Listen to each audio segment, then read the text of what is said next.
All right, you guys, this is your next Q&A. Like I always say, there was a lot of good questions, and as long as you guys keep the questions coming, I'm going to continue to do these. So let's get straight to it. Zab Zuda wants to know, California has the big four prison gangs, MA, NF, AB, BGF. Who are the groups that have predominant control, influence in the feds since it is nationwide? There's several different gangs within the federal prison system that are considered forces to be reckoned with. Here's a few. The DC Blacks, Latin Kings, Gangster Disciples, Tango Blast, Mexican Mafia, Nuestra Familia, United Blood Nation, Aryan Brotherhood, Black Guerrilla Family, the Back East Faction, Texas Syndicate, Neta, Barrio Azteca, etc., etc. These are just a few of some of the more dominant gangs within the federal prison system, but trust me, there's a lot more. Like I've said before, the politics in the federal prison system is a lot different than it is in the state prison system. There's a lot more racial division, and most of the gangs are broken up by different states. When a conflict develops with someone from California, other groups don't recognize any of the internal divisions that there might be amongst norteños and sureños. The states are broken up by states. These are called cars. Example, you'll have the California car, the Arizona car, the Utah car, the Colorado car, etc., etc. The one thing I can tell you is that California gangs have had an intricate impact on how the politics have been played in federal prison, and these gangs have single-handedly changed the politics because of the huge influx of California gang members that have entered the federal prison system over the last 10 to 15 years. Without question, the Nuestra Familia and the Mexican Mafia have both grown a lot stronger over the last decade. But I think the Aryan Brotherhood and the DC Blacks are seriously underrated and are two gangs that are strong just because it's... So RZ wants to know, in all your fighting experience, have you ever come across anyone who impressed you with their fighting ability? Of course I have. In fact, a little bit of everybody.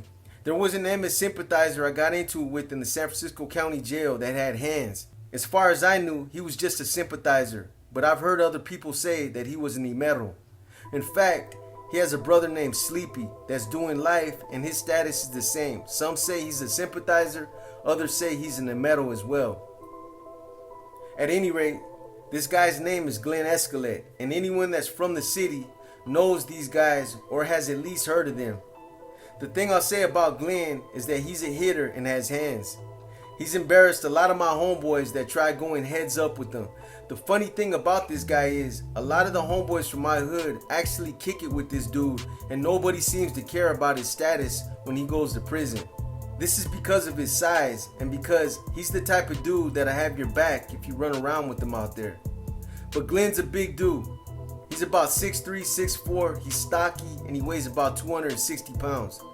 I ran into him on the 7th floor at 850 Bryant, the San Francisco County Jail, sometime around 1996 when I came from San Quentin on an OTC. They housed me in ADSE where he was already at when I got there. As soon as I found out he was on the tier, I knew I was going to have to deal with this dude. And vice versa. He knew what time it was as well because we had known each other from the streets. Trust me, the dude ain't no punk. Anyway, we got our opportunity to do our thing the first time they ran gym recreation over there. That's the thing about the San Francisco County Jail. I don't know how it is now, but in the 90s, they didn't segregate you from the opposition. They let everyone out together. As soon as we got to the gym, he told me, "Hey boxer, you know what time it is. As soon as the placa goes in the booth, I'll see you over there by the baños." That was the little blind spot where everybody used to handle their business. There were other homeboys there and we could have jumped them, but I wanted to give this cat a fair one. At the time, I was a healthy youngster, and I'll just say this. We both got paid, and when they broke it up, we both knew we were in a brawl.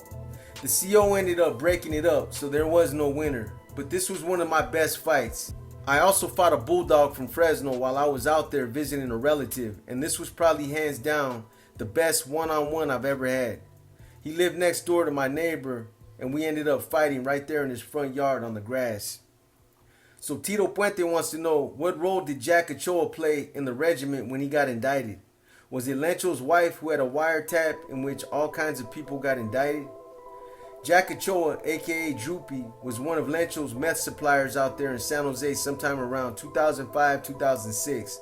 Of course, Lencho seen the potential in making Droopy part of the team, so we pulled him into the regiment and basically started taking his dope. That was how Lencho operated. If you had something that could benefit him monetarily, he'd pull you into the regiment so that he would basically gain access to those resources and exploit these resources under the guise of NF control. After Lencho got busted, another NF member by the name of Clayton Clark, aka Shorty, or Shorte from San Jose, continued to operate under Lencho while he was still housed in the county jail. Shorte was credited with being the one who arranged a merger with SJG, San Jose Grande, and his hood, Westside Gardens. At Lencho's direction, Shorte continued to work with Droopy, and he supplied the regiment with dope all the way up until everybody got indicted. On December 17, 2007, San Jose PD and Campbell PD conducted a search warrant on the residence of Lencho's wife's house. This was the result of Lencho involving his wife Debbie Corrales in NF business and other things he had no business involving her in. While he was in the county jail, he made hundreds of sloppy phone calls to her, directing her to pick up and drop off money and dope to everyone who was either involved with or associated with his regiment. The cops that raided Debbie's house caught her slipping and put the squeeze on her. They threatened to indict her if she didn't cooperate and assist them in building cases on everyone that was involved in not only Lencho's regiment, but also two other C's who were operating regiments out there, Sammy Wino Ramirez and Charlie Brown Campa. Needless to say, Lencho's wife Debbie cooperated by wearing a wire, taking down all three regiments. This included Jack Droopy Ochoa. This was one of the reasons why Lencho was in trouble. Because of his blessings and the extent of involvement he allowed his wife to be a part of, the cops got a package deal and took all three regiments down, compliments of Lencho. So Garrett Johnson's got multiple questions. Any idea why leadership chose to have someone like you set up shop in a sleepy town like Willits, population 4893, while neglecting a place like the Tenderloin and a city like SF, population 874,961? Do you think this was a tactic from brass or strategy by an individual to keep you isolated, out of the way? I get your parole was to Sonoma County, correct? Well, Petaluma, Rohnert Park, and Santa Rosa are places where the NF can stay off the radar, a lot better than Willits. It's like a bad joke. Well, since these questions are all kind of interrelated, I'm just going to put my answer together and walk through each one. It wasn't a matter of why leadership chose to have someone like me set up shop in a place like Willits while neglecting a bigger city like San Francisco. I get the basis of your question, but there's a few things you've got to understand. One, I got dumped in Ukiah unexpectedly when I was literally within 10 days to the house. Parole changed my parole plans at the last minute because San Francisco didn't want me to go back out there and continue to wreak havoc like I was. Once my parole plans were changed, we evaluated the entire schism and whether Ukiah or Mendocino County had the kind of potential we were looking for. It was ultimately decided that I'd break ground out there since it was open territory and there for the taking. Meanwhile, someone else was appointed to oversee San Francisco. You are correct, the population in Willits is about 4,893, and this is in stark contrast to San Francisco having a population of 874,961. Those numbers seem clearly lopsided, but at the end of the day, they mean absolutely nothing. Mendocino County turned out to be a gold mine. With all the American Indian casinos out there and the cap money that comes out of the surrounding reservations, the Indian reservations, those numbers you alluded to became deceptive. Trust me, there was more money out there, and the population that's engulfed in meth is a lot more dense than it is in San Francisco.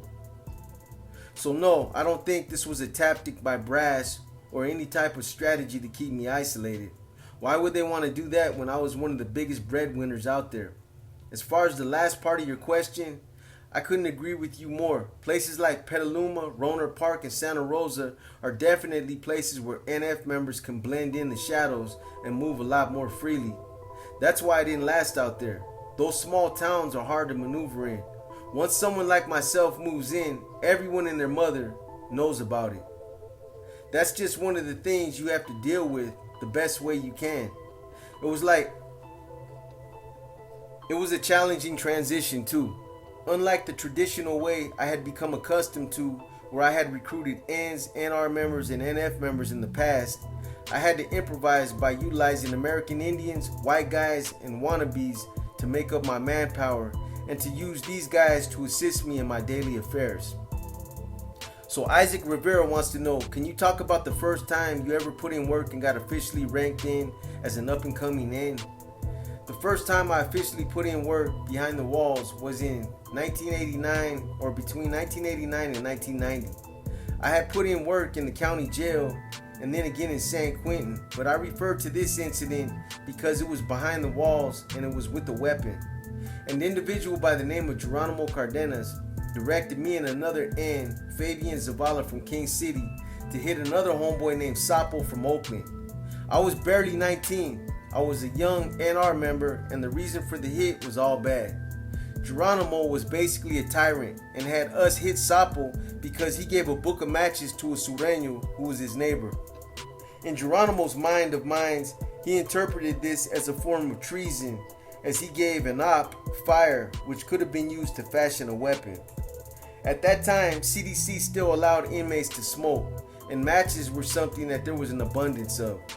Sapo wasn't doing nothing more than being cordial and extending his hand by giving this guy a light. But again, in Geronimo's mind, Sapo was committing treason.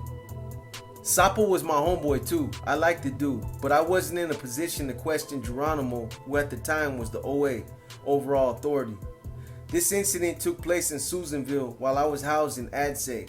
Before I left Susanville, I ended up catching 2 more stabbings in Adsay, and then another group stabbing, me and 6 other NR members caught in the chow hall, that would ultimately lead to all of us getting validated. So Seamus Donoghue wants to know, you mentioned rubbing elbows with Billy Ray Hamilton in San Quentin Adjustment Center. Please give us some insight into him, as he is said to be one of the most feared dudes on death row. Hamilton sponsored Kobe Phillips into the AB. Yeah, I'm aware of that. I was neighbors with Billy Ray Hamilton in the San Quentin Adjustment Center sometime around 1997. The AC was almost exclusively all condemned inmates who were either validated or it was like their shoe program. At that time, they still allowed some ADSEG inmates to be housed in the AC, and that's where they used to house me at most of the time I went through Quentin. In order to be housed over there, you either had to have some influence amongst your people, you had to have a history of being assaulted, or you had to have a history of assaulting staff. I was identified as having influence. They even allowed us to go to yard with death row inmates. They had the BGF Northern Mexican yard, the AB Mexican Mafia yard, they had an integrated yard, and then they had 2 Crip yards. The Crips were split. The Crips that were behind Tookie went out to 1 Crip yard, and then the Crips that were behind Little Fee went out to the yard with him. So at this particular time, when I was neighbors with Billy Ray Hamilton, there were only about 5 or 6 other ABs on the yard with the MA. The MA was deep, but they also had about 30 Sureños out there as well. Even though he was an AB and I was an NF member, it never stood in the way of us extending that respect to each other as neighbors. We exchanged literature, we played chess, we used to hold dialogue about world politics or whatever it was that we used to chop it up about. The respect was always there, and I knew Billy Ray as a stand-up type of guy. If you didn't know him personally, the one thing I'll say about him is that he had a real deep voice and he talked like a straight cowboy. He had a deep accent. But while I was there, another AB named Curtis Price was accused of disrespecting some of the MA members that he was on the tier with, and it became a big issue. I had been on the tier with Price during another time I was there, and he was the kind of dude that never spoke to anyone on the tier. And if it ever got too loud, he was known for blowing out the power so nobody could watch their TVs or listen to their radios. And everybody knew it was him. Like I said, this issue escalated to the point to where the MA greenlighted Price and tried to kill him on the yard. Unfortunately for Billy Ray, he wasn't involved. He was liked and well respected by all the Sureños and the MA there as well. But when this kicked off, Billy Ray did what he was supposed to do. He attempted to come to his boy's assistance and the fight was on. But at the end of the day, They were badly outnumbered, and both of them got hit pretty bad. Like I said, I knew Billy Ray Hamilton to be a stand-up kind of guy, but from what I heard, he passed away from what I believe was cirrhosis of the liver. So Big Block 510 wants to know, why has Snoop been able to move so freely around CDC? You would think he would be at the top of one of those lists, you know? Since dropouts are considered the number one enemy, he should be enemy number one to the NF, you would think. I'm assuming you mean this guy, Snoop, Badass Snoop, or whatever he calls himself, the self-proclaimed Northern Rider founder. I'm assuming that's who you mean. So the second part of your question is, can you elaborate on one of your answers when you said the MA was always aware where the NF members are and the NF likewise? When you arrived at a prison, were you sent kites of who was at that prison and their affiliation, threat level, etc.? You guys got to remember too, I'm reading these questions exactly how you type them. So if they're all jumbled up and the grammar's bad, that's why I'm reading it like that. Anyway, I don't know Snoop and never heard of the guy. Who said he's been able to move around freely? I don't know where that came from, but that statement's suspect. No DOs have the ability to move around freely or at their will. Yes, dropouts are considered the number one enemy. That's a proven fact, and I've said this before. As to the second part of your question, it's NF protocol to maintain updated rosters of where the opposition is housed, who they are, and as much information about them as we can possibly gather. This is a policy that's always been implemented and maintained every time I've gone back into custody. Even in the county jails, these kinds of rosters are kept and are constantly updated.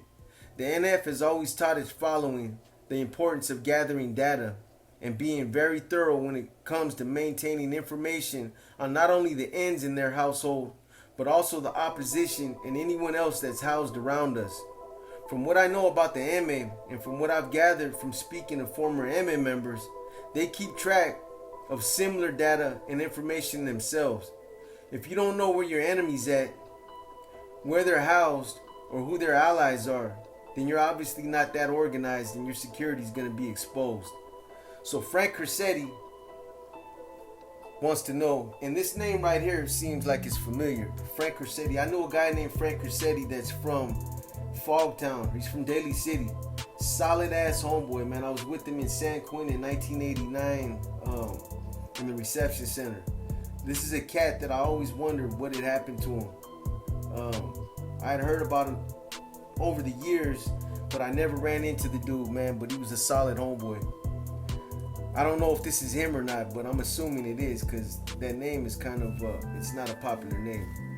But anyway, so he wants to know, wouldn't one think it's strange, especially one knows about prison politics, that Yogi would have security soldiers around him, especially with this solid status, history, and rank, to allow two other inmates to hold him down and book him? Knowing prison politics, I personally think the guards were in on it as well and turned a blind eye on it, especially with Yogi supposedly being accused or being involved in killing a fellow correctional officer. In a nutshell, I think Yogi had a lot going against him, but with the help of a correction officer turning a blind eye, that's all the difference. And especially with an end to hostilities by the top 4 organization. I agree with almost everything you said. All these different factors worked against him, and in the end, I'm sure that all these things worked against him. For one, it's a very well-known documented fact that Yogi played an intricate role in the San Quentin 6 and that he assisted in the killing of several correctional officers. I've known COs turn blind eyes about a lot less egregious things than killing fellow officers, so it's not a huge leap to think that this was a factor. From what I know about this incident, this didn't happen as soon as Yogi hit the yard. This happened several days later. This is important because I believe that after the first 2 or 3 days, Yogi and some of the Africanos that had his back may have let their guard down and just got too complacent. These guys strategized and waited until they had a drop on Yogi. You know how it goes. They probably got comfortable, slacked off on their security, and the rest is a wrap. And then when you got 2 separate groups working together and coordinating that whole hit, there's not much Yogi could have done standing alone to defend himself. From what I know, the Africanos that were out there attempted to come to his aid, but by then it was just too late. The part I didn't understand is why they didn't continue to kick shit off after that incident happened. It should have been on, and there's no excuse for that. Like I said before, this dude was the catalyst. He was one of their elders, so someone like him should have been the reason why the end of hostilities should have been put on hold, at least between the Africanos in the woods and whoever else was involved. So Jason M wants to know what made Skip go to the top of the MA's hit list. Because of his history. Skip was solely responsible for kicking off a lot of wars. Someone like that surely would have been considered a threat. It would have been interesting to see what would have happened if Operation Black Widow never would have happened, and if C's like Skip and Corny would have still been in state prison when everyone was kicked back out to the main lines. It would have been interesting to see how the MA would have reacted, and it would have been interesting to see how these two C's would have reacted. These guys have made it clear that they consider any peace treaty, any standstill, or any end of hostilities as an act of treason. So it would have kicked off a full-scale war. I doubt that CDCR would have been prepared to deal with a war of that magnitude.